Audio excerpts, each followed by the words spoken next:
ನಮಸ್ಕಾರ. ಕರಾವಳಿ ಮುಂಜಾವು ಡಿಜಿಟಲ್ಗೆ ಸ್ವಾಗತ. ನಾನು ಶಿಲ್ಪಾ. ಏನಿದೆ ಇವತ್ತಿನ ಹೆಡ್ಲೈನ್ಸ್ ನೋಡೋಣ ಬನ್ನಿ.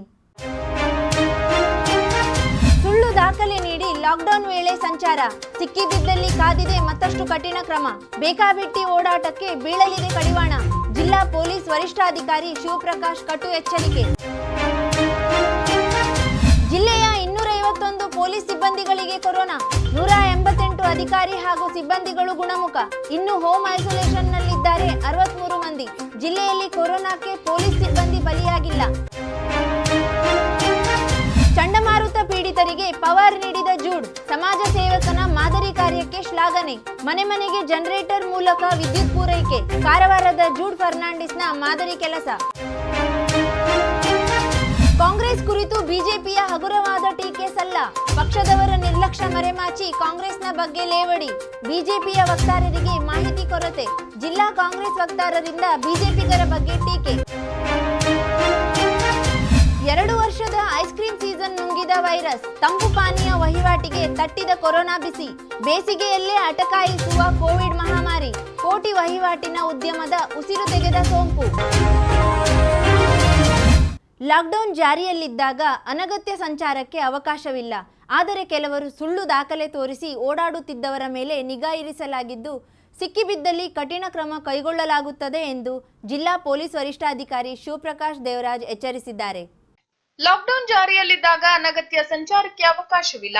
ಆದರೆ ಕೆಲವರು ಸುಳ್ಳು ದಾಖಲೆ ತೋರಿಸಿ ಓಡಾಡುತ್ತಿದ್ದು ಅಂತವರ ಮೇಲೆ ನಿಗಾ ಇರಿಸಲಾಗಿದ್ದು, ಸಿಕ್ಕಿಬಿದ್ದಲ್ಲಿ ಕಠಿಣ ಕ್ರಮ ಕೈಗೊಳ್ಳಲಾಗುತ್ತದೆ ಎಂದು ಜಿಲ್ಲಾ ಪೊಲೀಸ್ ವರಿಷ್ಠಾಧಿಕಾರಿ ಶಿವಪ್ರಕಾಶ್ ದೇವರಾಜು ಎಚ್ಚರಿಸಿದ್ದಾರೆ. ವೀಕೆಂಡ್ ಲಾಕ್ಡೌನ್ ಬಗ್ಗೆ ನೀವೆಲ್ಲ ಕೇಳಿರ್ಬೋದು. ಡಿಸಿ ಅವರು ನಿನ್ನೆ ಆದೇಶ ಮಾಡಿದ್ರು. 22nd ಬೆಳಿಗ್ಗೆ 6 ಗಂಟೆಯಿಂದ 24th ಬೆಳಿಗ್ಗೆ 6 ಗಂಟೆವರೆಗೆ ಕಂಪ್ಲೀಟ್ ಡಿಸ್ಟ್ರಿಕ್ಟ್ ಲಾಕ್ಡೌನಲ್ಲಿ ಇರ್ತದೆ. ಅಂದರೆ ಟೋಟಲ್ ಡಿಸ್ಟ್ರಿಕ್ಟ್ ಒಂದು ಕಂಟೈನ್ಮೆಂಟ್ ಝೋನ್ ಥರ ಆಗುತ್ತೆ. ಇದರಲ್ಲಿ ಈವನ್ ವೆಹಿಕಲ್ ಓಡಾಟ ಇರಲ್ಲ. ಓನ್ಲಿ 3 ಕೆಲಸಗಳು ಮಾತ್ರ ಅಲೋಡ್ ಇದೆ. ಒಂದು ಮೆಡಿಕಲ್ ಎಮರ್ಜೆನ್ಸೀಸ್, 2ನೇದು ಪೊಲೀಸು ಮತ್ತು ಸೆಕ್ಯೂರಿಟಿ, 3ನೇದು ಕೋವಿಡ್ ಸಂಬಂಧ ಆ್ಯಕ್ಟಿವಿಟೀಸು. ಇದು ಬಿಟ್ಟರೆ ಯಾವ ಕಾರಣಕ್ಕೆ and press of course essential government press ಮತ್ತು ಇದು ಬಿಟ್ಟರೆ ಯಾವುದೇ ಕಾರಣಕ್ಕೆ ಬೇರೆ ಆ್ಯಕ್ಟಿವಿಟೀಸು ಅಲೋ ಆಗಲ್ಲ. ಶುಕ್ರವಾರ ಕಾರವಾರದ ತಮ್ಮ ಕಚೇರಿ ಸಭಾಭವನದಲ್ಲಿ ಮಾಧ್ಯಮದವರ ಜೊತೆ ಮಾತನಾಡುತ್ತಿದ್ದ ಜಿಲ್ಲಾ ಪೊಲೀಸ್ ವರಿಷ್ಠಾಧಿಕಾರಿ ಶಿವಪ್ರಕಾಶ್ ದೇವರಾಜು, ಲಾಕ್ಡೌನ್ ಸಂಬಂಧ ಅನಗತ್ಯ ವಾಹನಗಳ ಸಂಚಾರವನ್ನು ಹಾಗೂ ಸಾರ್ವಜನಿಕವಾಗಿ ಜನರ ಓಡಾಟವನ್ನು ತಡೆಯಲಾಗಿದೆ. ಅನಗತ್ಯವಾಗಿ ಸಂಚರಿಸುವ ವಾಹನ ಸವಾರರ ಮೇಲೆ ಪ್ರಕರಣ ದಾಖಲಿಸಿ ದಂಡ ವಿಧಿಸಲಾಗುತ್ತಿದೆ. ಕೆಲವು ಸಾರ್ವಜನಿಕರು ಅನಗತ್ಯವಾಗಿ ಸುಳ್ಳು ದಾಖಲೆಗಳನ್ನು ತೋರಿಸಿ ಓಡಾಡುತ್ತಿದ್ದು, ಅಂತವರ ಮೇಲೆ ನಿಗಾ ಇರಿಸಲಾಗಿದೆ. ಜಿಲ್ಲೆಯಲ್ಲಿ ಕೋವಿಡ್ ಸೋಂಕು ಹರಡದಂತೆ ವಿಶೇಷ ಕಂಟೈನ್ಮೆಂಟ್ ಝೋನ್ಗಳನ್ನು ಜಿಲ್ಲಾಧಿಕಾರಿಗಳು ಘೋಷಣೆ ಮಾಡಿದ್ದು, ಈ ಸ್ಥಳಗಳಲ್ಲಿ ಕಂದಾಯ, ಆರೋಗ್ಯ ಹಾಗೂ ಇತರೆ ಇಲಾಖೆಗಳೊಂದಿಗೆ ಸಮನ್ವಯ ಸಾಧಿಸಿ ಸೂಕ್ತ ಪೊಲೀಸ್ ಬಂದೋಬಸ್ತ್ ಮಾಡಲಾಗಿದೆ. ಅಲ್ಲದೆ ಲಾಕ್ಡೌನ್ ಸಂದರ್ಭದಲ್ಲಿ ಜಿಲ್ಲೆಯಾದ್ಯಂತ ಚೆಕ್ ಪೋಸ್ಟ್ ನಲ್ಲಿ 24x7 ಪೊಲೀಸ್ ಅಧಿಕಾರಿಗಳು, ಸಿಬ್ಬಂದಿಗಳನ್ನು ನೇಮಿಸಿ ಸೋಂಕು ಹರಡದಂತೆ ಹಾಗೂ ಕಾನೂನು ಸುವ್ಯವಸ್ಥೆಗೆ ಧಕ್ಕೆಯಾಗದಂತೆ ಸೂಕ್ತ ಪೊಲೀಸ್ ಬಂದೋಬಸ್ತ್ ಏರ್ಪಡಿಸಲಾಗಿದೆ ಎಂದು ತಿಳಿಸಿದರು. ತಮಗೆ ಗೊತ್ತಿರುವಂತೆ ಮತ್ತೊಮ್ಮೆ ಜನರಿಗೆ ಹೇಳಬೇಕಾಗುತ್ತೆ, ಕಂಟೈನ್ಮೆಂಟ್ ಝೋನ್ ಒಳಗಡೆ ಅಥವಾ ಲಾಕ್ಡೌನ್ ರೆಸ್ಟ್ರಿಕ್ಷನ್ಸ್ ಇದ್ದಾಗ ವೈಲೇಟ್ ಮಾಡಿದರೆ ನಾವು ಡಿಸಾಸ್ಟರ್ ಮ್ಯಾನೇಜ್ಮೆಂಟ್ ಆ್ಯಕ್ಟ್ ಅಂತ ನಮಗಿದೆ, ಮತ್ತು IPC 269, 270, 188 ಮತ್ತು ಎಪಿಡೆಮಿಕ್ ಆ್ಯಕ್ಟ್ 4, 5 ಮತ್ತು 10 ಇಂಥ ಸೆಕ್ಷನ್ಸು ನಾವು ಹಾಕಬೇಕಾಗ್ತದೆ. ಜನರಿಗೆ ಒಂದೇ ವಿನಂತಿ ಏನಂದರೆ, ನಾವು ಏನು ಮಾಡ್ತಾ ಇದ್ವಿ, ಕಂಟೈನ್ಮೆಂಟ್ ಝೋನ್ಸ್ ಇರ್ಬೋದು, ಏರಿಯಾಸ್ ಇರ್ಬೋದು, ಏನು ಮಾಡ್ತಾ ಇದ್ದ ಅವ್ರು ತಮ್ಮ ಒಳ್ಳೆಯಗೋಸ್ಕರ ಅಂತ ಅರ್ಥ ಮಾಡ್ಕೋಬೇಕು. ಅನಗತ್ಯವಾಗಿ ಯಾರು ಓಡಾಡಬಾರ್ದು. ಎಸ್ಪೆಷಲಿ ನಮಗೆ ಗೊತ್ತಿರುವಂತೆ ಮದುವೆಗಳು ಅಥವಾ ಸಣ್ಣ ಫಂಕ್ಷನ್ಸ್ಗಳು ದಯವಿಟ್ಟು ಮಾಡಬಾರ್ದು. ಯಾಕೆಂದರೆ ಅದೊಂದು ಅನಾಲಿಸಿಸ್ ಇದೆ ನಮ್ಮದು. ಯಾವಾಗಲೂ ಈ ಸಣ್ಣ ಫಂಕ್ಷನ್ಸು, ಮ್ಯಾರೇಜಸ್, ಮದುವೆಗಳು ನಮಗೆ ನಮ್ಮ ಕಣ್ಣು ಮುಚ್ಚಿ ಯಾವುದೋ ಇಂಟೀರಿಯರಲ್ಲಿ ಮಾಡಿಬಿಟ್ರೆ ಅಲ್ಲಿ ಇಮಿಡಿಯೇಟ್ ಆಗಿ ಒಂದು 4-5 ಡೇಸಲ್ಲಿ ಅದೊಂದು ದೊಡ್ಡ ಕೇಸಸಲ್ಲಿ ಎಕ್ಸ್ಪ್ಲೋಡ್ ಆಗ್ತಾಯಿದೆ. ಇದು ನಾವು ನೋಡಿದ ಪ್ಯಾಟರ್ನ್ ನಾವು. ಸೊ ಜನರಿಗೆ ನಮ್ಮ ಮೂಲಕ ವಿನಂತಿ ಏನಂದರೆ, ದಯವಿಟ್ಟು ಈ ಥರ ಕೆಲಸಗಳು ಮಾಡೋಕ್ಕೆ ಹೋಗಬೇಡಿ. ಇನ್ನು ಜಿಲ್ಲಾ ಕೇಂದ್ರಗಳಲ್ಲಿ, ತಾಲೂಕಾ ಕೇಂದ್ರಗಳಲ್ಲಿ, ಪ್ರಾಥಮಿಕ ಆರೋಗ್ಯ ಕೇಂದ್ರಗಳಲ್ಲಿ ಹಾಗೂ ಕೋವಿಡ್ ಕೇರ್ ಸೆಂಟರ್ನಲ್ಲಿ ಕರ್ತವ್ಯ ನಿರ್ವಹಿಸುವ ವೈದ್ಯರ, ಆರೋಗ್ಯ ಕಾರ್ಯಕರ್ತರ ಭದ್ರತೆಗೆ 24x7 ಪೊಲೀಸ್ ಸಿಬ್ಬಂದಿಗಳನ್ನು ನೇಮಿಸಿ ಸೂಕ್ತ ಪೊಲೀಸ್ ಬಂದೋಬಸ್ತ್ ವ್ಯವಸ್ಥೆ ಮಾಡಲಾಗಿದೆ. ಜಿಲ್ಲೆಯಲ್ಲಿ ಇಲ್ಲಿಯವರೆಗೆ ಕೋವಿಡ್ ಸಂಬಂಧಿಸಿದಂತೆ ಮಾಸ್ಕ್ ಧರಿಸದ 14,237 ಜನರಿಗೆ ಒಟ್ಟು 14,59,350 ರೂಪಾಯಿ ದಂಡ ವಿಧಿಸಲಾಗಿದೆ. ಕೋವಿಡ್ ನಿಯಮಗಳನ್ನು ಉಲ್ಲಂಘಿಸಿದವರ ವಿರುದ್ಧ ಡಿಸಾಸ್ಟರ್ ಮ್ಯಾನೇಜ್ಮೆಂಟ್ ಕಾಯ್ದೆಯಡಿ 3 ಪ್ರಕರಣ, ಕರ್ನಾಟಕ ಎಪಿಡೆಮಿಕ್ ಡಿಸೀಸ್ ಆಕ್ಟ್ ಅಡಿಯಲ್ಲಿ 6 ಪ್ರಕರಣ, ಐಪಿಸಿ ಸೆಕ್ಷನ್ 269, 270 ಹಾಗೂ 336ರ ಅಡಿ 250 ಪ್ರಕರಣ ದಾಖಲಿಸಲಾಗಿದೆ. ಒಟ್ಟು 448 ಜನರನ್ನು ಬಂಧಿಸಲಾಗಿದ್ದು, ಒಟ್ಟು 85 ವಾಹನಗಳನ್ನು ವಶಪಡಿಸಿಕೊಳ್ಳಲಾಗಿದೆ. ಕೋವಿಡ್ ಲಾಕ್ಡೌನ್ ಸಂದರ್ಭದಲ್ಲಿ ಅನಗತ್ಯವಾಗಿ ಸಂಚರಿಸಿದ 2655 ವಾಹನಗಳನ್ನು ಜಿಲ್ಲೆಯಲ್ಲಿ ಇದುವರೆಗೆ ವಶಪಡಿಸಿಕೊಳ್ಳಲಾಗಿದೆ. ಜಿಲ್ಲೆಯಲ್ಲಿ ಒಟ್ಟು 16 ಇಆರ್ಎಸ್ಎಸ್ ವಾಹನಗಳು ಸಾರ್ವಜನಿಕರ ಸೇವೆಗೆ ಮೀಸಲಾಗಿವೆ. ಸಾರ್ವಜನಿಕರು ತುರ್ತು ಸೇವೆಗಳ ಅವಶ್ಯಕತೆ ಇದ್ದರೆ ದೂರವಾಣಿ ಸಂಖ್ಯೆ 112 ಅಥವಾ 112 ಇಂಡಿಯಾ ಆಪ್ ಮೂಲಕ ಸೇವೆ ಕೋರಿದ್ದಲ್ಲಿ ಸಾರ್ವಜನಿಕರಿದ್ದಲ್ಲಿಯೇ ಸೇವೆ ನೀಡಲಾಗುವುದೆಂದು ಮಾಹಿತಿ ನೀಡಿದರು. 2021 ಇಲ್ಲಿವರೆಗೆ ನಾವು ಮಾಡಿದ್ದು ಟೋಟಲ್ ಅಂದರೆ 2020 ಇಂದ ಮಾಡಿದ್ರೆ 14,000 ಕೇಸಸ್ಸು. 2021 ನಾವು 8,000 ಕೇಸಸ್ಸು ನಾವು ವಿತೌಟ್ ಮಾಸ್ಕ್ ಫೈನ್ ಕೇಸಸ್ ಮಾಡಿದ್ದೀವಿ. ಮತ್ತು ಅದೇ ರೀತಿಯಾಗಿ ನಾವು ಕೋವಿಡ್ ವೈಲೇಷನ್ ಕೇಸಸ್ಸು 2021 ಒಂದು disaster management cases, Karnataka epidemic ಆ್ಯಕ್ಟಲ್ಲಿ 6 ಕೇಸಸ್ಸು, ಮತ್ತು 61, 269, 273 ಕೇಸಸ್ಸು, ಮತ್ತು 107 ಅಕ್ಯೂಸ್ಡ್ ನಾವು ಅರೆಸ್ಟ್ ಮಾಡಿದ್ದೀವಿ. ಇದ್ರ ಜೊತೆಗೆ ನಾವು 2,655 ವೆಹಿಕಲ್ಸ್ ಇವತ್ತಿಗೆ ಸೀಸ್ ಮಾಡ್ತೀವಿ. ಸೊ ಈ ರೀತಿಯಾಗಿ ನಾವು ಎನ್ಫೋರ್ಸ್ಮೆಂಟ್ ಕೂಡ ಉತ್ತರ ಕನ್ನಡ ಜಿಲ್ಲೆಯಲ್ಲಿ ಕರ್ತವ್ಯ ನಿರ್ವಹಿಸುತ್ತಿರುವ 251 ಪೊಲೀಸ್ ಅಧಿಕಾರಿಗಳು ಹಾಗೂ ಸಿಬ್ಬಂದಿಗಳಿಗೆ ಕೊರೋನಾ ಸೋಂಕು ದೃಢಪಟ್ಟಿದ್ದು, ಅದರಲ್ಲಿ 188 ಅಧಿಕಾರಿ ಸಿಬ್ಬಂದಿಗಳು ಗುಣಮುಖರಾಗಿದ್ದು, ಉಳಿದ 63 ಜನರನ್ನು ಹೋಮ್ ಐಸೋಲೇಷನ್ನಲ್ಲಿ ಇರಿಸಲಾಗಿದೆ. ಇದುವರೆಗೂ 1,000 ಪ್ರಕರಣ ವರದಿಯಾಗಿಲ್ಲ ಎಂದು ಜಿಲ್ಲಾ ಪೊಲೀಸ್ ವರಿಷ್ಠಾಧಿಕಾರಿ ಶಿವಪ್ರಕಾಶ್ ದೇವರಾಜ್ ತಿಳಿಸಿದ್ದಾರೆ. ಉತ್ತರ ಕನ್ನಡ ಜಿಲ್ಲೆಯಲ್ಲಿ ಕರ್ತವ್ಯ ನಿರ್ವಹಿಸುತ್ತಿರುವ 251 ಪೊಲೀಸ್ ಅಧಿಕಾರಿಗಳು ಸಿಬ್ಬಂದಿಗಳಿಗೆ ಕೊರೋನಾ ಸೋಂಕು ದೃಢಪಟ್ಟಿದ್ದು, ಅದರಲ್ಲಿ 188 ಅಧಿಕಾರಿ ಸಿಬ್ಬಂದಿಗಳು ಗುಣಮುಖರಾಗಿದ್ದು, ಉಳಿದ 63 ಜನರನ್ನು ಹೋಮ್ ಐಸೋಲೇಷನ್ ನಲ್ಲಿ ಇರಿಸಲಾಗಿದೆ. ಇದುವರೆಗೂ 1,000 ಪ್ರಕರಣ ವರದಿಯಾಗಿಲ್ಲ ಎಂದು ಜಿಲ್ಲಾ ಪೊಲೀಸ್ ವರಿಷ್ಠಾಧಿಕಾರಿ ಶಿವಪ್ರಕಾಶ್ ದೇವರಾಜು ತಿಳಿಸಿದ್ದಾರೆ. ಕೋವಿಡ್ ಲಸಿಕೆ ಆಗಿದೆ ಜಿಲ್ಲೆಯಲ್ಲಿ ಟೋಟಲ್ ನಮ್ಮ ಕೋವಿಡ್ ಲಸಿಕೆ 69 ಮೆಂಬರ್ಸ್ ಬಿಟ್ಟು ಎಲ್ಲರಿಗೆ ಆಗಿದೆ. ಈ 69 ಮೆಂಬರ್ಸಲ್ಲಿ ಕೂಡ ಮ್ಯಾಕ್ಸಿಮಮ್ ನಮಗೆ ಪ್ರೆಗ್ನೆಂಟ್ ವಿಮೆನು ಮತ್ತು ಗರ್ಭಿಣಿ ಮತ್ತು ಲ್ಯಾಕ್ಟೇಟಿಂಗ್ ವಿಮೆನ್ ಇದ್ದಾರೆ. ಸೊ ಅದು ಬಿಟ್ಟರೆ ಕೆಲವರು ಲಾಂಗ್ ಆ್ಯಬ್ಸೆಂಟ್ ಇದ್ದಾರೆ, ಕೆಲವರು ಭಾಳ ಸಿಕ್ಕಿದ್ದಾರೆ. ಇವರು ಬಿಟ್ಟರೆ ಅಂದರೆ ಮ್ಯಾಕ್ಸಿಮಮ್ ನಾವು ಅವ್ರನ್ನ ಕನ್ವಿನ್ಸ್ ಮಾಡ್ತಾ ಇದ್ವಿ. ಶುಕ್ರವಾರ ಕಾರವಾರದ ತಮ್ಮ ಕಚೇರಿ ಸಭಾಭವನದಲ್ಲಿ ಜರುಗಿದ ಪತ್ರಿಕಾಗೋಷ್ಠಿಯಲ್ಲಿ ಮಾತನಾಡಿದ ಎಸ್ಪಿ ಶಿವಪ್ರಕಾಶ್ ದೇವರಾಜು, ಜಿಲ್ಲೆಯಲ್ಲಿ 251 ಪೊಲೀಸ್ ಅಧಿಕಾರಿ ಸಿಬ್ಬಂದಿಗಳಿಗೆ ಕೋವಿಡ್ ಸೋಂಕು ತಗುಲಿದೆ. ಪೊಲೀಸ್ ಅಧಿಕಾರಿಗಳು ಸಿಬ್ಬಂದಿಗಳಿಗಾಗಿ ಪ್ರತ್ಯೇಕ ಕೋವಿಡ್ ಸೆಂಟರ್ಗಳನ್ನು ಪ್ರಾರಂಭಿಸಲಾಗಿದೆ. ಜಿಲ್ಲೆಯಲ್ಲಿ ಒಟ್ಟು 1,803 ಪೊಲೀಸ್ ಅಧಿಕಾರಿ ಸಿಬ್ಬಂದಿಗಳಿದ್ದು, ಇವರಲ್ಲಿ 1,734 ಜನರು ಕೋವಿಡ್ ಲಸಿಕೆಯ ಮೊದಲ ಡೋಸ್ ಪಡೆದುಕೊಂಡಿದ್ದಾರೆ. ವಿವಿಧ ಕಾರಣಗಳಿಂದ 69 ಜನರು ಲಸಿಕೆ ಪಡೆಯುವುದು ಬಾಕಿ ಇದೆ. ಇನ್ನು 1,803 ಸಿಬ್ಬಂದಿಗಳಲ್ಲಿ 1,555 ಸಿಬ್ಬಂದಿಗಳು 2ನೇ ಡೋಸ್ ಲಸಿಕೆ ಪಡೆದುಕೊಂಡಿದ್ದು, 179 ಸಿಬ್ಬಂದಿ 2ನೇ ಡೋಸ್ ಪಡೆಯುವುದು ಬಾಕಿ ಇದೆ. ಅಲ್ಲದೆ ಜಿಲ್ಲೆಯಲ್ಲಿ 85 ಜನ ಪೊಲೀಸ್ ಸಿಬ್ಬಂದಿಗಳ ಕುಟುಂಬದವರಿಗೆ ಸೋಂಕು ತಗುಲಿದ್ದು, ಇವರಲ್ಲಿ 38 ಜನರು ಗುಣಮುಖರಾಗಿದ್ದು, 47 ಜನರು ಹೋಮ್ ಐಸೋಲೇಷನ್ ನಲ್ಲಿದ್ದಾರೆ. ಜಿಲ್ಲೆಯಲ್ಲಿ ಕೋವಿಡ್ ಲಸಿಕೆ ಅಕ್ರಮ ದುರುಪಯೋಗ ಆಗದಂತೆ ಸೂಕ್ತ ನಿಗಾ ಇರಿಸಲಾಗಿದೆ. ಜಿಲ್ಲೆಯಲ್ಲಿ ಕರ್ತವ್ಯ ನಿರ್ವಹಿಸುತ್ತಿರುವ ಎಲ್ಲ ಪೊಲೀಸ್ ಅಧಿಕಾರಿಗಳು ಸಿಬ್ಬಂದಿಗಳು ಹೋಮ್ ಗಾರ್ಡ್ ಸಿಬ್ಬಂದಿಗಳಿಗೆ ಇಲಾಖೆಯಿಂದ ನೀಡಿದ mask, gloves, face shield, sanitiser ಕಡ್ಡಾಯವಾಗಿ ಬಳಸುವಂತೆ ಸೂಚಿಸಲಾಗಿದೆ ಎಂದು ತಿಳಿಸಿದರು. ಇನ್ನು ಈ ವೇಳೆ ಹೆಚ್ಚುವರಿ ಪೊಲೀಸ್ ವರಿಷ್ಠಾಧಿಕಾರಿ ಭದ್ರಿನಾಥ್ ಉಪಸ್ಥಿತರಿದ್ದರು. 116 ಜನರು ಇನ್ನು ಸೆಕೆಂಡ್ ತಗೋಬೇಕು. ಯಾಕೆಂದ್ರೆ ಈಗ ಅದು ಅವಧಿ ಜಾಸ್ತಿ ಮಾಡಿದ್ರಲ್ಲ, 12 ವೀಕ್ಸ್ ಮಾಡಿದ್ರಲ್ಲ. ಸೊ ಅದಕ್ಕೆ ಎಲ್ಲ ಅದು ನೋಡ್ಬೇಕು, ಅದಕ್ಕೆ ನಾವು ಕನ್ಫರ್ಮ್ ಮಾಡ್ತಾ ಇದ್ದೀವಿ. ನಮ್ಮ ಕ್ಲಿಯರ್ ಗೈಡ್ಲೈನ್ಸ್ ಬಂದ ಮೇಲೆ ನಾವು ಡಾಕ್ಟರ್ ಜೊತೆ ಚರ್ಚೆ ಮಾಡಿ ಇವರು ಯಾರು ಕೂಡ ಇದ್ದಾರೆ ಅವರು ಕೂಡ ನಾವು ಮಾಡ್ತೀವಿ. ಇನ್ನು ಇದೇ ವೇಳೆ ರಾಷ್ಟ್ರ ಹಾಗೂ ರಾಜ್ಯದಲ್ಲಿ ಎಲ್ಲಾ ರೀತಿಯ ಭಯೋತ್ಪಾದನೆ ವಿರುದ್ಧ ತಮ್ಮ ಎಲ್ಲಾ ರೀತಿಯ ಶಕ್ತಿ ಸಾಮರ್ಥ್ಯ ಬಳಸಿ ಹೋರಾಡುವುದಾಗಿ ಶುಕ್ರವಾರ ಜಿಲ್ಲೆಯ ಪೊಲೀಸ್ ಅಧಿಕಾರಿಗಳು ಸಿಬ್ಬಂದಿಗಳು ಪ್ರತಿಜ್ಞೆ ಸ್ವೀಕರಿಸಿದರು. ಜಿಲ್ಲಾ ಪೊಲೀಸ್ ವರಿಷ್ಠಾಧಿಕಾರಿಗಳ ಕಚೇರಿಯಲ್ಲಿ ಜಿಲ್ಲಾ ಪೊಲೀಸ್ ವರಿಷ್ಠಾಧಿಕಾರಿ ಶಿವಪ್ರಕಾಶ್ ದೇವರಾಜು ಪ್ರತಿಜ್ಞಾ ವಿಧಿ ಬೋಧಿಸಿದರು. ದೇಶದ ಶಾಂತಿ, ಸಮಗ್ರತೆ, ಏಕತೆ ಕಾಪಾಡಿಕೊಳ್ಳುವುದರ ಜೊತೆಯಲ್ಲಿ ವಿಚ್ಛಿದ್ರಕಾರಿ ಶಕ್ತಿಗಳ ವಿರುದ್ಧ ಸಂಪೂರ್ಣ ಶಕ್ತಿಯಿಂದ ಹೋರಾಡುವುದಾಗಿ ಪೊಲೀಸರು ಪ್ರತಿಜ್ಞೆ ಸ್ವೀಕರಿಸಿದರು.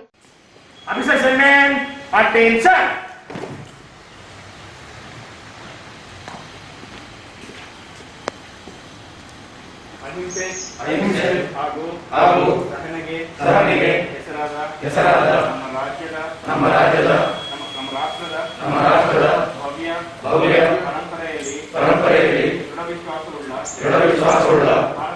ಭಾರತದ ಪ್ರಜೆಗಳಾದ ನಾವು ಎಲ್ಲ ಬಗೆಯ ಭಯೋತ್ಪಾದನೆ ಮತ್ತು ಹಿಂಸೆಯನ್ನು ನಮ್ಮೆಲ್ಲ ಶಕ್ತಿ ಸಾಮರ್ಥ್ಯದಿಂದ ಎದುರಿಸುತ್ತೇವೆ.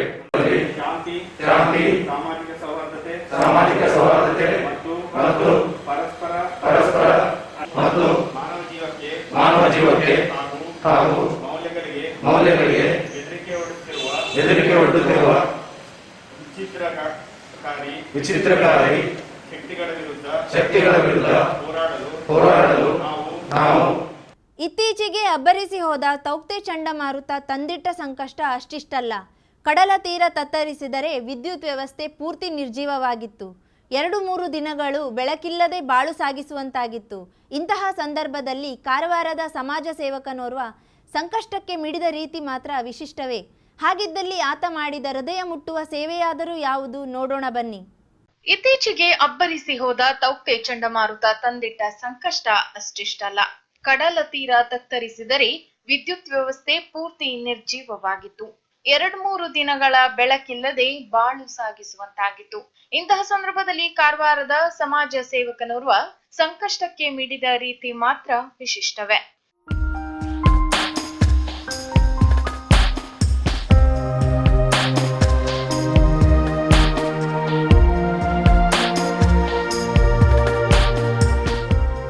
ಇವರ ಹೆಸರು ಜೂಡ್ ಫರ್ನಾಂಡಿಸ್. ಕಾರವಾರ ನಗರದ ಬಾಂಡಿಶೆಟ್ಟ ನಿವಾಸಿ. Human right education association north Karnataka ಅಧ್ಯಕ್ಷರಾಗಿ ಸಾಮಾಜಿಕ ಸೇವೆಯಲ್ಲಿ ತೊಡಗಿಕೊಂಡಿದ್ದಾರೆ. ಇತ್ತೀಚೆಗೆ ತೌಕ್ತೆ ಚಂಡಮಾರುತದಿಂದಾಗಿ ಕಾರವಾರ ನಗರವೇ ಸ್ತಬ್ಧವಾಗಿತ್ತು. ಒಂದೆಡೆ ಮರಗಳು ಉರುಳಿದರೆ ಅದರ ಭಾರ ತಾಳಲಾರದೆ ವಿದ್ಯುತ್ ತಂತಿಗಳು ತುಂಡಾಗಿದ್ದವು, ಕಂಬಗಳು ದರಾಶಾಹಿಗಳಾಗಿದ್ದವು. ಇದರಿಂದಾಗಿ ನಗರವಾಸಿಗಳಿಗೆ ವಿದ್ಯುತ್ ಇಲ್ಲದೆ 3-4 ದಿನಗಳನ್ನು ಸಂಕಷ್ಟದಿಂದಲೇ ಕಳೆಯುವಂತಾಗಿತ್ತು. ವಿದ್ಯುತ್ ಇಲ್ಲವೆಂದ ಮೇಲೆ ಆಹಾರ, ನೀರು, ಬೆಳಕಿನ ಸಮಸ್ಯೆ ಎದುರಾಗಿ ಜನಜೀವನವೇ ಅಸ್ತವ್ಯಸ್ತ. ಇದೇ ಸಮಯದಲ್ಲಿ ಕೋವಿಡ್ ಕೀಟಲೆ. ಹೀಗಾಗಿ ನೆರೆಮನೆಯವರಿಗೆ ತೊಂದರೆಯಾದರೂ ಅತ್ತ ಸುಳಿಯಲು ಧೈರ್ಯಗುಂದುವ ಸ್ಥಿತಿ. ಇಂತಹ ಸಂದರ್ಭದಲ್ಲಿ ಗಟ್ಟಿ ಮನಸ್ಸು ಮಾಡಿ ನೆರವಾದವರು ಜೂಡ್ ಫರ್ನಾಂಡಿಸ್.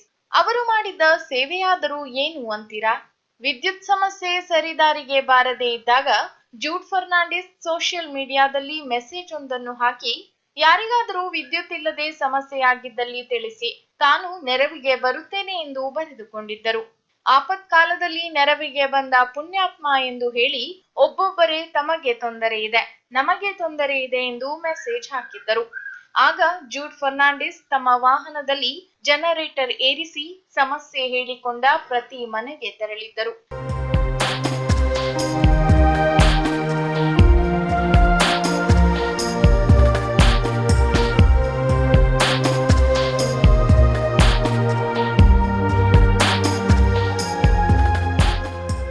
ಆಗ ನೋಡಿ ಶುರುವಾಯಿತು ಮನೆಯಲ್ಲಿ ಚಟುವಟಿಕೆಗಳ ಚೈತನ್ಯ. ಯುವಕರು ಮೊಬೈಲ್ ಚಾರ್ಜ್ ಮಾಡಿಕೊಂಡರೆ ಮಹಿಳೆಯರು ಮಸಾಲೆಗಾಗಿ ಮಿಕ್ಸರ್ ಶುರು ಮಾಡಿಕೊಂಡಿದ್ದರು. ಮನೆಯ ಹಿರಿಯರು ನೀರೆತ್ತುವ ಪಂಪ್ಗೆ ಜನರೇಟರ್ ಸಂಪರ್ಕ ಜೋಡಿಸಿ ಬಾವಿಯಿಂದ ನೀರು ತುಂಬಿಸಿಕೊಳ್ಳುತ್ತಿದ್ದರು. ಅಲ್ಲಿಗೆ ಮನೆಯಲ್ಲಿನ ಸಮಸ್ಯೆಗೆ ತಾತ್ಕಾಲಿಕವಾದರೂ ಮಾನವೀಯ ನೆಲೆಯಲ್ಲಿ ಜೂಡ್ ಫರ್ನಾಂಡಿಸ್ ನೆರವಾಗಿದ್ದು ಮಾತ್ರ ಆಪತ್ಕಾಲದಲ್ಲಿ ಬಂಧುವಾಗಿ ನೆರವಾದ ಎನ್ನುವಂತಿತ್ತು.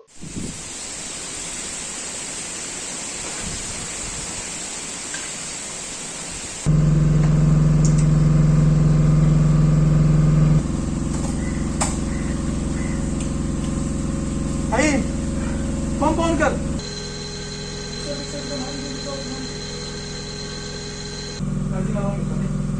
इन्वर्टर थोड़ा चार्ज करूंगे।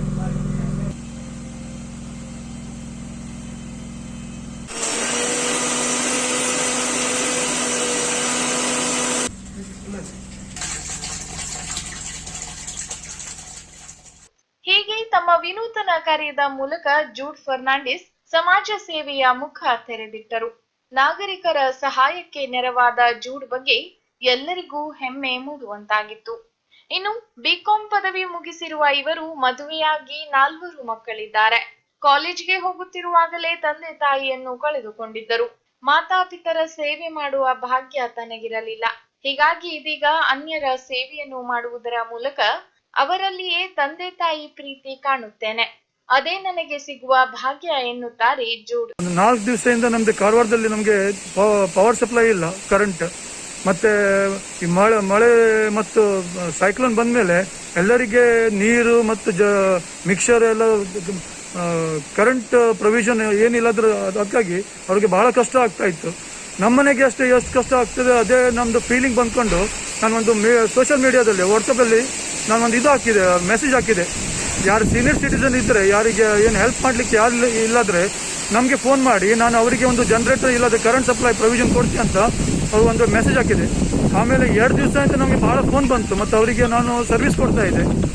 ಅವರಿಗೆ ಎಲ್ಲ ಕೋವಿಡ್ ಎಲ್ಲ ಪ್ರಿಕಾಷನ್ಸ್ ತೊಗೊಂಡು ಮತ್ತು ಎಲ್ಲ ಸೋಷಿಯಲ್ ಡಿಸ್ಟೆನ್ಸಿಂಗ್, ಮಾಸ್ಕ್ ಮೇಂಟೈನಿಂಗ್ ಮತ್ತು ಎಲ್ಲ ಇದೆಲ್ಲ ನಮಗೆ ಸ್ವಲ್ಪ ಖುಷಿ ಆಗ್ತಾ ಇದೆ. ಇವರಿಗೆಲ್ಲ ಸೀನಿಯರ್ ಸಿಟಿಸನ್ಗೆಲ್ಲ ಹೆಲ್ಪ್ ಮಾಡಿಕೊಂಡು, ಯಾಕೆಂದರೆ ನಮ್ಮದು ತಂದೆ ತಾಯಿ ಅವರಿಗೆ ಹೆಲ್ಪ್ ಮಾಡಿ ಹಾಗೆ ಆಗ್ತದೆ. ಯಾಕೆಂದರೆ ನಮ್ಮದು ತಂದೆ ತಾಯಿ ಯಾರಿಲ್ಲ ನಮಗೆ. ಈಗೆಲ್ಲ ಒಂದು 20 ವರ್ಷ ಆಯಿತು ನಮ್ಮದು, they expired. When I help them, I feel like I am helping my parents. That is why I am doing this and I am very happy from my heart. ಅಷ್ಟಕ್ಕೂ ಜೂಡ್ ಫರ್ನಾಂಡಿಸ್ ಯಾರಿಂದಲೂ ಹಣ ಪಡೆಯಲಿಲ್ಲ. ಸಹಾಯ ಪಡೆದವರು ದುಡ್ಡು ಕೊಡುತ್ತೇವೆ ಎಂದು ಬಂದರೂ ಅದನ್ನು ಸ್ವೀಕರಿಸದೆ, ಅದು ತೊಂದರೆ ಸಮಯದಲ್ಲಿ ನನ್ನ ಸೇವೆಯಷ್ಟೇ, ಇದರಲ್ಲಿ ಪ್ರತಿಫಲ ಪಡೆಯುವುದೇನಿಲ್ಲ ಎಂದು ನಯವಾಗಿಯೇ ತಿರಸ್ಕರಿಸುತ್ತಾರೆ. ಅಲ್ಲದೆ ಹಿರಿಯ ನಾಗರಿಕರಿಗೆ ಮಾಡುವ ಈ ಸೇವೆ ದೇವರ ಸೇವೆ ಎಂದು ನಂಬಿದ್ದಾರೆ. ಹಿರಿಯ ನಾಗರಿಕರು ಸಹಾಯಕ್ಕಾಗಿ ಕಾಲ್ ಮಾಡಿದರೆ ತಕ್ಷಣ ಅವರ ಮನೆಗೆ ಧಾವಿಸುತ್ತಾರೆ. ಆದರೆ ಉಪಕಾರಕ್ಕೆ ಹಣ ನೀಡಲು ಬಂದಾಗ ಹಣ ಪಡೆಯದೆ ನಮಸ್ಕಾರ ಹೇಳಿ ಮುಂದೆ ಸಾಗುತ್ತಾರೆ. ಇವರ ಉಪಕಾರಕ್ಕೆ ಹಿರಿಯ ಜೀವಿಗಳು ಧನ್ಯವಾದ ಅರ್ಪಿಸುತ್ತಾರೆ. ಕಳೆದ ಬಾರಿ ಸಂಭವಿಸಿದ ನೆರೆ ಹಾವಳಿ ವೇಳೆ ಸಂತ್ರಸ್ತರಿಗೆ ಆಹಾರ ಪೊಟ್ಟಣ ನೀಡುವ ಮೂಲಕ ಇವರು ನೆರವಾಗಿದ್ದರು. ಜೂಡ್ ಫರ್ನಾಂಡಿಸ್ ರವರೇನು ಈಗ ಬಂದಾಗ ಈಗಾಗಲೇ ಹೋಗಿದ್ದಾರೆ. ಅವರು ಈಗ 4 ದಿನದಿಂದ ಕರೆಂಟ್ ಇಲ್ಲ ಆಗಿತ್ತು, ಇಲ್ಲಿ ಇನ್ವರ್ಟರ್ ಇಲ್ಲ, ಲೈಟ್ ಇಲ್ಲ, ನೀರಿನಿಲ್ಲ. ಯಾರಿಗೆ ಕೇಳಿದ್ರೆ ಯಾರ ಹೆಲ್ಪ್ ಸಿಗುವ ಪರಿಸ್ಥಿತಿನೂ ಇಲ್ಲ. ಅಂತ ಸಂದಿಗ್ಧ ಸ್ಥಿತಿಯಲ್ಲಿ ಅವರು ಬಂದು, ಈ ಕೋವಿಡ್ ಪರಿಸ್ಥಿತಿಯಲ್ಲಿ ಬಂದು ಜನರೇಟರ್ ತಂದು, ನೀರು ವ್ಯವಸ್ಥೆ ಆಗಲಿ, ಮೊಬೈಲ್ ಇಲ್ದಿದ್ರು ಎಲ್ಲ ಕಮ್ಯುನಿಕೇಶನ್ ಈಗ ಬಂದಾಗ್ಬಿಡ್ತದೆ. ಈಗ ಮೊಬೈಲ್ ಮೇಲೆ ಎಲ್ಲ ಯಾರದೊಂದು ಹೆಲ್ಪ್ ಬೇಕಾದ್ರೂ ಮೊಬೈಲ್ ಬೇಕು, ಮೊಬೈಲ್ ಬಂದಾಗಿದೆ. ಲೈಟ್ ಇಲ್ಲ, ಅಡಿಗೆ ಮಾಡ್ಲಿಕ್ಕೆ ಇದಿಲ್ಲ, ನೀರು ಇಲ್ಲ. ಇಂಥ ಪರಿಸ್ಥಿತಿಯಲ್ಲಿ ಬಂದು ಜನರೇಟರ್ ಇಂದ ಎಲ್ಲವನ್ನೂ ರೆಡಿ ಮಾಡಿಕೊಟ್ಟಿದ್ದಾರೆ. ಇಷ್ಟು ಮಾಡುವ ಸಹ ಈ ಸಂದಿಗ್ಧದಲ್ಲಿ ಅವರಿಗೆ ಹಣ ಅವ್ರದ್ದು ಎಷ್ಟು ತಗೊಂಡು ಹೇಳಿದ್ರೆ ಹಣ ತಗೊಳ್ಳಿಕ್ಕೂ ರೆಡಿ ಇಲ್ಲ. ಅದು ನಿಜವಾಗ್ಲೂ ನಾವು ಒಂದು ಮೆಚ್ಚುವಂಥದ್ದು. ಈಗ ಎಲ್ಲರೂ ತಾನಿದ್ದೇನೆ ನೀನಿದ್ದೇನೆ ಅಂತಾರೆ, ಬಟ್ ಈ ಸ್ಥಿತಿಯಲ್ಲಿ ಯಾರು ಎದ್ದು ಬಂದು ಕೆಲಸ ಮಾಡುವಂಥದ್ದು ನಿಜವಾಗ್ಲೂ ನನಗೂ ಒಂದು ರೀತಿ ಕಣ್ಣಾರೆ ಮನಸ್ಸಿಂದಾನೇ ಖುಷಿ ಆಗ್ತಾ ಇದೆ. ನಾವು ಅಂಥವರನ್ನು ನಾವು ಪ್ರೇರಿಸಬೇಕು, ಅಂದ್ರೆ ಅವರಿಗೆ ಎನ್ಕರೇಜ್ ಮಾಡಬೇಕು. ಇನ್ನು ಮುಂದೆ ಈ ರೀತಿ ಎಲ್ಲರಿಗೂ ಒಂದು ಒಳ್ಳೆ ಕೆಲಸ ಮಾಡುವ ಒಂದು ಇದಾಗಲಿ ಅಂತ ನಾನು ಕೇಳ್ಕೊಳ್ತೇನೆ. ಇನ್ನು ಒಂದು ಕಡೆ ಕೋವಿಡ್ ಸಂಕಷ್ಟದಲ್ಲಿ ಕಾರವಾರ ನಗರ ಲಾಕ್ಡೌನ್ ಸ್ಥಿತಿಯಲ್ಲಿದೆ. ಯಾರೂ ಕೂಡ ಇನ್ನೊಬ್ಬರ ಮನೆಗೆ ಹೋಗಲಾರದ ಸಂಕಷ್ಟ. ಈ ನಡುವೆ ತೌಕ್ತೆ ಚಂಡಮಾರುತದಿಂದಾಗಿ ವಿದ್ಯುತ್ ವ್ಯತ್ಯಯ ಉಂಟಾಗಿ ಜನ ತೊಂದರೆಗೆ ಸಿಲುಕಿದ್ದರು. ಇಂತಹ ಸಮಯದಲ್ಲಿ ಜನರ ಸೇವೆಗೆ ಬಂದಂತಹ ಜೂಡ್ ಫರ್ನಾಂಡಿಸ್ ನಂತವರು ನಿಜವಾದ ಜನಸೇವಕರು. ಇಂತಹ ಸಂತತಿ ನೂರಾಗಲಿ ಎಂದು ಕರಾವಳಿ ಡಿಜಿಟಲ್ ನ್ಯೂಸ್ನ ಹಾರೈಕೆ.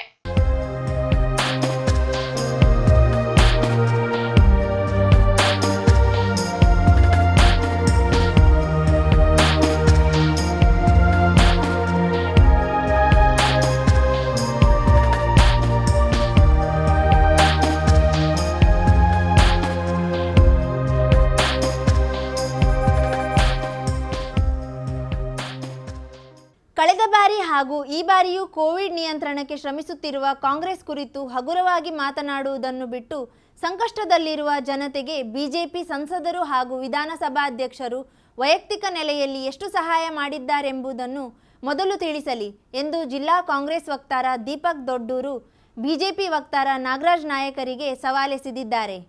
ಕಾಂಗ್ರೆಸ್ ಕುರಿತು ಹಗುರವಾಗಿ ಮಾತನಾಡಿರುವ ಬಿಜೆಪಿ ವಕ್ತಾರ ನಾಗರಾಜ್ ನಾಯ್ಕರೇ, ಲಾಕ್ಡೌನ್ ನಿಂದ ಸಂಕಷ್ಟದಲ್ಲಿರುವ ಜನತೆಗೆ ನಿಮ್ಮ ಸಂಸದರು ಹಾಗೂ ವಿಧಾನಸಭಾಧ್ಯಕ್ಷರು ವೈಯಕ್ತಿಕ ನೆಲೆಯಲ್ಲಿ ಎಷ್ಟು ಸಹಾಯ ಮಾಡಿದ್ದಾರೆ ಎಂಬುದನ್ನು ಮೊದಲು ತಿಳಿಸಿ ಎಂದು ಜಿಲ್ಲಾ ಕಾಂಗ್ರೆಸ್ ವಕ್ತಾರ ದೀಪಕ್ ದೊಡ್ಡೂರ್ ಸವಾಲೆಸೆದರು. ಶಿರಸಿಯ ಜಿಲ್ಲಾ ಪತ್ರಿಕಾ ಭವನದಲ್ಲಿ ಶುಕ್ರವಾರ ಸುದ್ದಿಗೋಷ್ಠಿ ನಡೆಸಿ ಮಾತನಾಡಿದ ಅವರು, ಬಿಜೆಪಿ ವಕ್ತಾರ ನಾಗರಾಜ್ ನಾಯಕ್ ಅಧ್ಯಯನ ಹಾಗೂ ಮಾಹಿತಿ ಕೊರತೆಯಿಂದ ಏನೇನೋ ಮಾತನಾಡುತ್ತಿದ್ದಾರೆ. ಮೊದಲನೆಯ ಹಾಗೂ ಎರಡನೇ ಅಲೆಯಲ್ಲಿ ಜಿಲ್ಲೆಯಲ್ಲಿ ಕಾಂಗ್ರೆಸ್ ಏನು ಕೊಡುಗೆ ನೀಡಿದೆ ಎಂಬುದು ಜನರಿಗೆ ಗೊತ್ತಿದೆ. ಈಗಾಗಲೇ ದೇಶಪಾಂಡೆ ಪಿಪಿಇ ಕಿಟ್ ನೀಡಿದ್ದಾರೆ.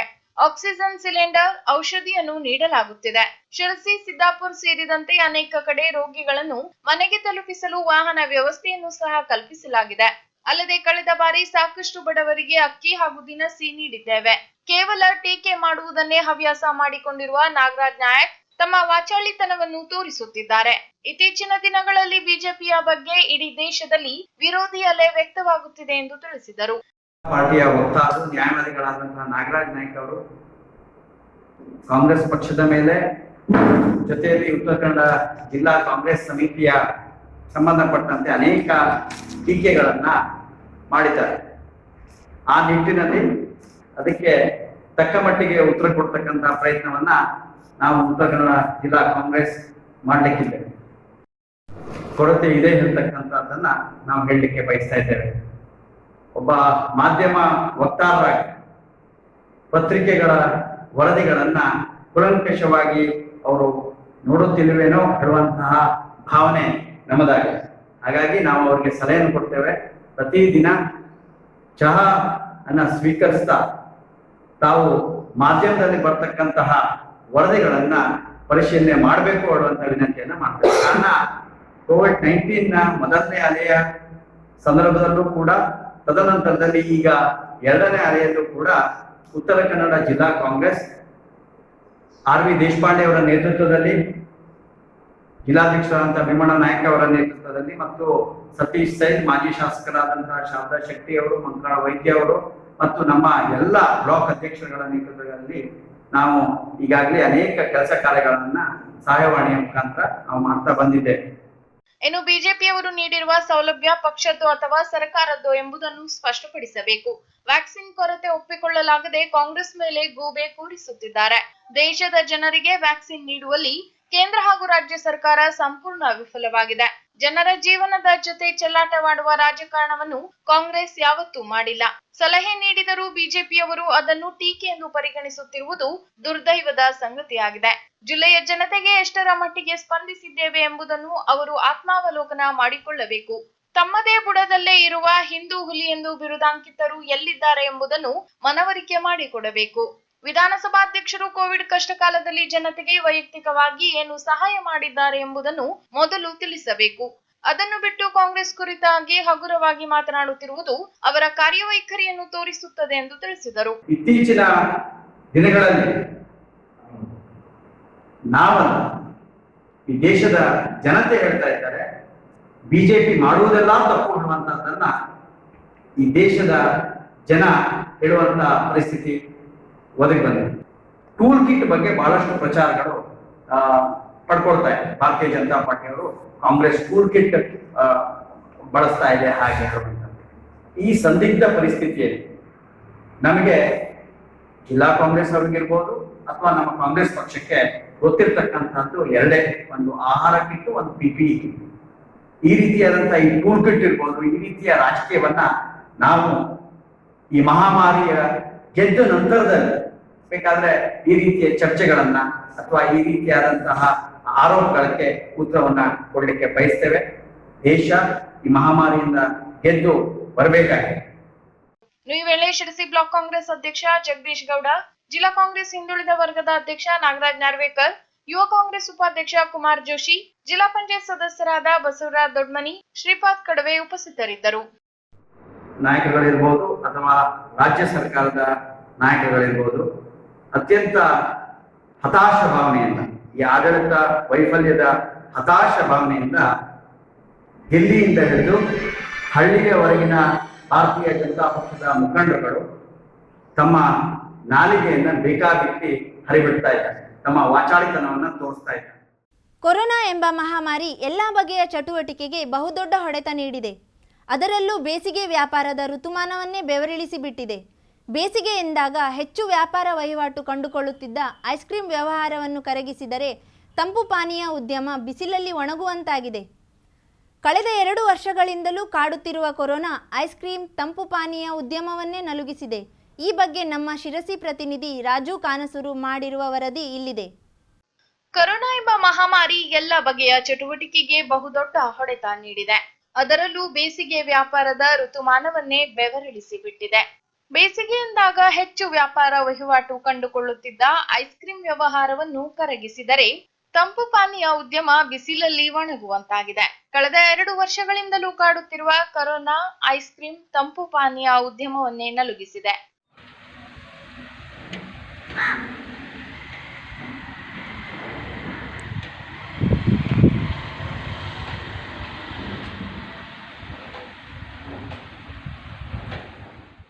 ಕಳೆದ 2 ವರ್ಷದ ಸೀಸನ್ನಲ್ಲೂ ದೊಡ್ಡ ಪೆಟ್ಟು ಬಿದ್ದಿದೆ. ಬೇಸಿಗೆಯಲ್ಲಿ ತಾಪಮಾನ ಹೆಚ್ಚಳದ ಕಾರಣದಿಂದ ಜಿಲ್ಲೆಯ ಕರಾವಳಿ ಭಾಗದ ತಾಲೂಕಿಗಷ್ಟೇ ಅಲ್ಲದೆ ಘಟ್ಟದ ಮೇಲಿನ ತಾಲೂಕುಗಳಲ್ಲಿಯೂ ಸೆಕೆ ವಿಪರೀತವಾಗಿದೆ. ಈ ಕಾರಣದಿಂದಾಗಿ ತಂಪು ಪಾನೀಯ, ಎಳನೀರು, ಐಸ್ ಕ್ರೀಂಗಳಿಗೆ ಬಲು ಬೇಡಿಕೆ. ಅದರಲ್ಲೂ ಏಪ್ರಿಲ್ ಮೇ ತಿಂಗಳ ಅವಧಿಯಲ್ಲಿ ಜನರು ಹೆಚ್ಚಾಗಿ ತಂಪು ಪಾನೀಯಗಳ ಮೊರೆ ಹೋಗುತ್ತಾರೆ. ಬಗೆ ಬಗೆಯ ಮತ್ತು ವಿವಿಧ ಕಂಪನಿಗಳ ಐಸ್ ಕ್ರೀಂಗಳನ್ನು ಜನ ಹುಡುಕಿ ಕೊಂಡೊಯ್ಯುತ್ತಿದ್ದರು.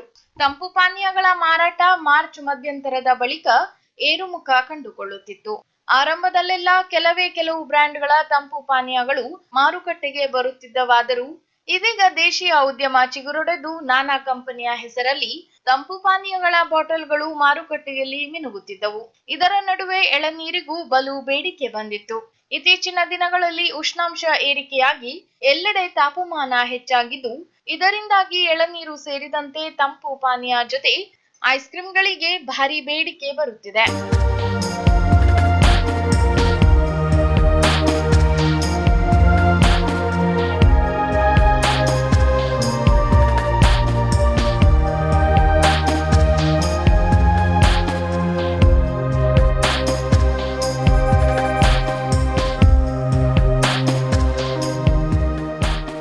ಇನ್ನು ಉದ್ಯಮಿಗಳೇ ಹೇಳುವ ಪ್ರಕಾರ ಜಿಲ್ಲೆಯಲ್ಲಿ 2.5 ತಿಂಗಳಲ್ಲಿ ಸುಮಾರು 100 ಕೋಟಿ ರೂಪಾಯಿಗೂ ಅಧಿಕ ಪ್ರಮಾಣದಷ್ಟು ವಹಿವಾಟನ್ನು ಈ ಕ್ಷೇತ್ರ ಕಾಣುತ್ತಿತ್ತು.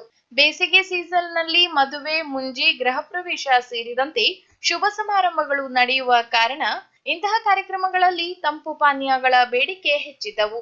ಕರಾವಳಿ ಭಾಗದಲ್ಲಿ ನಡೆಯುವ ಮದುವೆಗಳಲ್ಲಿ ಐಸ್ ಕ್ರೀಂ ಬಳಕೆ ಕಡ್ಡಾಯ ಪದ್ಧತಿ ಎಂಬಂತಾಗಿತ್ತು. 2020ರ ಮಾರ್ಚ್ ವೇಳೆಗೆ ಒಕ್ಕರಿಸಿದ ಕೊರೋನಾ ಎಂಬ ಮಹಾಮಾರಿ ಮುಖ್ಯ ಸೀಸನ್ ಅನ್ನೇ ನುಂಗಿ ಹಾಕಿದೆ. ಕಾರ್ಯಕ್ರಮ ನಡೆಸಲು ಸಾಧ್ಯವಾಗುತ್ತಿಲ್ಲ. ಅಂಗಡಿ ಮುಂಗಟ್ಟುಗಳು ತೆರೆದಿಲ್ಲ. ಪಾರ್ಸಲ್ ಮೂಲಕ ಖರೀದಿಸಿ ಮನೆಗೆ ತಂದು ಸವಿಯೋಣ ಎಂದರೆ ತಂಪು ಪಾನೀಯ ಅಥವಾ ಐಸ್ ಕ್ರೀಂ ಸೇವನೆಯಿಂದ ಗಂಟಲು ಕೆರೆತ, ನೆಗಡಿಯುಂಟಾಗಿ ಕೊರೋನಾ ತಗಲಬಹುದು ಎಂಬ ಭಯ ಜನರನ್ನು ಕಾಡುತ್ತಿದೆ. ಪರಿಣಾಮವಾಗಿ ಮುಖ್ಯ ಉದ್ಯಮ ಸಂಪೂರ್ಣ ನೆಲಕಚ್ಚಿ ಹೋಗಿದೆ. ತಂಪು ಪಾನೀಯ, ಐಸ್ ಕ್ರೀಂ ತಯಾರಿಸುವ ಘಟಕಗಳು ಬಾಗಿಲು ಮುಚ್ಚಿವೆ. ಕೇವಲ 20 ಮಂದಿ ಸೇರಿ ನಡೆಸುವ ಮದುವೆಯಲ್ಲೂ ತಂಪು ಪಾನೀಯ ಬಳಕೆ ಅಷ್ಟಕ್ಕಷ್ಟೇ ಎಂಬಂತಾಗಿದೆ. ಇನ್ನೇನು ಕೆಲವೇ ದಿನದಲ್ಲಿ ಮಳೆಗಾಲ ಆರಂಭಗೊಳ್ಳಲಿದ್ದು, ಮೇ ಅಂತ್ಯದ ಬಳಿಕ ಸುಮಾರು 7-8 ತಿಂಗಳು ತಂಪು ಪಾನೀಯ ಖರೀದಿ ಹೆಚ್ಚಾಗಿ ನಡೆಯದು. ಇದು ಸಹಜವಾಗಿ ಉದ್ಯಮಿಗಳು, ವ್ಯಾಪಾರಸ್ಥರಲ್ಲಿ ಆತಂಕವನ್ನು ಉಂಟು ಮಾಡಿದೆ. ನಗರದಲ್ಲಿ ಕಳೆದ 3.5 ದಶಕದಿಂದ ಐಸ್ ಕ್ರೀಂ ತಯಾರಿಕೆ ಹಾಗೂ ಮಾರಾಟದಲ್ಲಿ ತೊಡಗಿಕೊಂಡಿರುವ ನನ್ನೊಬ್ಬನದೇ ಅಲ್ಲ, ನನ್ನಂಥ ಹಲವರ ಸಂಕಷ್ಟ ಈ ಲಾಕ್ಡೌನಿಗೆ ನಾವು ಅನುಭವಿಸ್ತಾ ಇದ್ದೇವೆ. ನಮ್ಮ ಜಿಲ್ಲೆಯಲ್ಲಿ ಐಸ್ ಕ್ರೀಮ್ ವ್ಯಾಪಾರ ಮತ್ತು ತಂಪು ಪಾನೀಯಗಳ ವ್ಯವಹಾರ ನಡೆಯುವುದೇ 4 ತಿಂಗಳು, ಫೆಬ್ರವರಿಯಿಂದ ಮೇ. ಕಳೆದ ವರ್ಷ ಲಾಕ್ಡೌನ್ನಲ್ಲಿ ಸಂಪೂರ್ಣವಾಗಿ ಈ ವ್ಯವಹಾರ ನೆಲಕಚ್ಚಿ ಹೋಗಿದ್ದು, ಈ ವರ್ಷ ಪುನರಾವರ್ತನೆ ಆಗ್ತಾ ಇದೆ. ಸರ್ಕಾರದಿಂದ ಈ ಉದ್ಯಮದಲ್ಲಿ ತೊಡಗಿಕೊಂಡವರಿಗೆ ಯಾವುದೇ ರೀತಿಯ ಸಹಾಯ ಅಥವಾ ಯಾವುದೇ ರೀತಿಯ ಒಂದು ಅನುದಾನ ಸಿಗದೇ ಇರುವುದರಿಂದ ಈ ವ್ಯವಹಾರಸ್ಥರು ಸಂಪೂರ್ಣವಾಗಿ ತೊಂದರೆಗೊಳಗಾಗಿದ್ದಾರೆ. ಸರ್ಕಾರದಿಂದ ನಮ್ಮ ನಿರೀಕ್ಷೆ ಅಂತ ಹೇಳಿದ್ರೆ, ನಮ್ಮ ವ್ಯವಹಾರಸ್ಥರಿಗೆ ಹಾಗೂ ನಮ್ಮ ಮೇಲಿನ ಅವಲಂಬಿತರಿಗೆ ನಾವು ಸರ್ಕಾರದಿಂದ ಯಾವುದೇ ರೀತಿಯಲ್ಲಾದರೂ ಫೈನಾನ್ಷಿಯಲ್ ಪ್ಯಾಕೇಜ್ ಸಿಗಲೇಬೇಕು ಅನ್ನೋದು ನಮ್ಮ ಅಭಿಪ್ರಾಯ. ಇನ್ನು ಐಸ್ ಕ್ರೀಂ, ಕೋಲ್ಡ್ ಡ್ರಿಂಕ್ಸ್ ವ್ಯವಹಾರವನ್ನೇ ನಂಬಿ ಜೀವನ ನಡೆಸುತ್ತಿದ್ದ ನಮ್ಮಂತ ನೂರಾರು ವ್ಯಾಪಾರಿಗಳಿಗೆ ಪರ್ಯಾಯ ಉದ್ಯೋಗವಿಲ್ಲ. ಸತತ 2 ವರ್ಷದಿಂದಲೂ ದೊಡ್ಡ ಮಟ್ಟದ ಆದಾಯವನ್ನೇ ಕಳೆದುಕೊಂಡು ಅತಂತ್ರರಾಗಿದ್ದೇವೆ. ಬ್ಯಾಂಕ್ ಸಾಲ, ಅಂಗಡಿ ಬಾಡಿಗೆ ಪಾವತಿಗೆ ಹಣ ಹೊಂದಿಸುವುದು ಕಷ್ಟವಾಗಿದೆ ಎಂದು ವ್ಯಾಪಾರಿಗಳು ತಮ್ಮ ಅಳಲನ್ನು ತೋಡಿಕೊಳ್ಳುತ್ತಿದ್ದಾರೆ.